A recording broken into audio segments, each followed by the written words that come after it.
A partir de agora, você reza refletindo o Evangelho do Dia, com Monsenhor Lucas Batista. O Senhor esteja convosco, proclamação do Evangelho de Nosso Senhor Jesus Cristo, segundo São Lucas. Continuação do capítulo 17, do versículo 11 ao 19. Naquele tempo, aconteceu que Jesus, caminhando para Jerusalém, passava entre a Samaria e a Galileia. Quando estava para entrar num povoado, 10 leprosos vieram a seu encontro. Pararam à distância e gritaram: Jesus, Mestre, tem compaixão de nós. Ao vê-los, Jesus disse: Ide apresentar-vos aos sacerdotes. Enquanto caminhavam, aconteceu que ficaram curados. Um deles, ao perceber que estava curado, voltou glorificando a Deus em alta voz. Atirou-se aos pés de Jesus com o rosto por terra e lhe agradeceu. E este era um samaritano. Então Jesus lhe perguntou: não foram 10 os curados? E os outros 9, onde estão? Não houve quem voltasse para dar glória a Deus, a não ser este estrangeiro? E disse-lhe: levanta-te e vai, tua fé te salvou. Palavra da salvação. Caríssimos ouvintes da 91.9 do nosso YouTube e do nosso Instagram, o Evangelho lembra mais uma vez Jesus caminhando para Jerusalém. E nessa caminhada ele vai passando entre as cidades e aldeias daquelas redondezas da Galileia, da Samaria, e Jesus vai subindo para Jerusalém. E quando já estava perto de entrar num povoado, Jesus se depara com 10 leprosos. E eles não podem ficar dentro da comunidade, tem que ficar afastados, né? E eles têm que se separar. Eles vivem uma vida isolada, abandonada, porque senão vai contaminando as pessoas. A gente teve uma experiência ultimamente, né, no mundo inteiro agora com a Covid.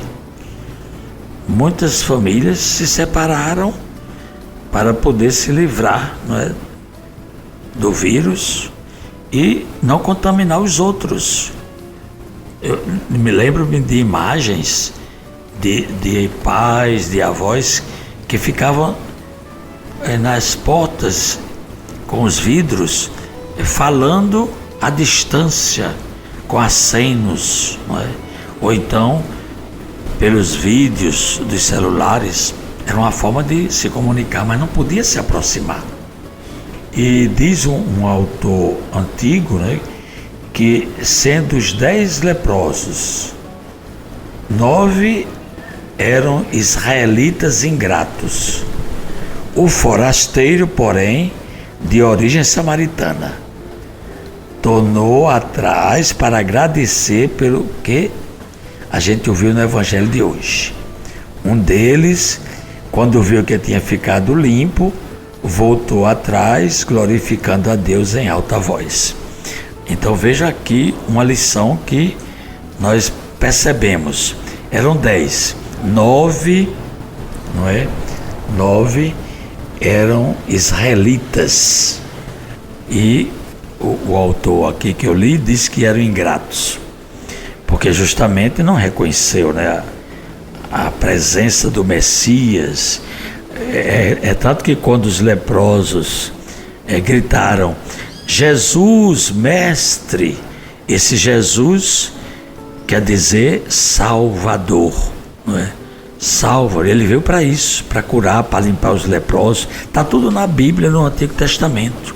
E se você ler o livro do Gênesis, aliás, do Gênesis não, do Levítico, no capítulo 13, no capítulo 14, vai falar sobre a questão da lepra. Era a lei de Moisés. O que é que dizia a lei? O leproso, portanto, desta enfermidade, trará suas vestes rasgadas e seus cabelos desgrenhados, cobrirá o bigode e clamará: impuro, impuro. Enquanto durar a sua enfermidade, ficará impuro, e estando impuro, morará à parte. Sua habitação será fora do acampamento. Aí no capítulo 14 diz, do mesmo livro Levítico, o livro da lei, né, da Torá, diz assim, no capítulo 14: esta é a lei a ser aplicada ao leproso no dia da sua purificação. Será conduzido ao sacerdote, e o sacerdote sairá fora do acampamento. Se verificar após o exame que o leproso está curado da sua lepra, determinará que se tomem para o homem a ser purificado 2 aves vivas e puras, madeira de cedro, lã escarlate e sopo. E ordenará em seguida que se imole uma ave em um vaso de argila sobre águas correntes. Aí vai falando sobre a cura, porque quando Jesus não pôde se aproximar, né? Ele manteve, ele cumpriu um pouco aí a lei. Tem outra cura de leproso que Jesus toca, viu? Jesus quebra aí o paradigma legal e toca no leproso, né? E ele fica limpo. Mas essa cura aqui dos 10, Jesus de longe apenas disse assim, que eles devem se apresentar aos sacerdotes. Jesus conhecia a lei que eu acabei de ler, a lei do Levítico. Quem era curado só podia se integrar na comunidade depois que o sacerdote dissesse que ele estava limpo, purificado. Então veja como era rigoroso tudo na época, e tudo era desobediência a Deus. Mas Jesus veio como um Deus cheio de compaixão, de misericórdia, né? Não deixou que a alegria fosse esquecer o favor, o que voltou, não é? Ele ficou muito contente, mas voltou para agradecer, se prostrou, botou o rosto em chão. Quer dizer, aí ele reconhece a divindade. Um estrangeiro, um samaritano, porque os outros eram judeus e detestavam os samaritanos, mas todos foram favorecidos. E é muito importante o agradecimento, né? O Papa Francisco, ele usa uma frase muito bonita que ele diz assim, são 3 palavras que nós não podemos esquecer: por favor, desculpe e muito obrigado. Nós temos que agradecer, né? O agradecimento faz parte, né, da nossa vida, porque tudo é de Deus, né? E para Deus. Nós somos de Cristo e Cristo é de Deus. Rezemos. Deus de poder e misericórdia, dignai-vos afastar de nós toda a adversidade, para que, sem impedimento do corpo e do espírito, nos dediquemos com plena disposição ao vosso serviço. Por Cristo nosso Senhor. Amém. Acabamos de ouvir São Lucas, capítulo 17, do versículo 11 ao 19. Você ouviu o Evangelho do Dia, com Monsenhor Lucas Batista.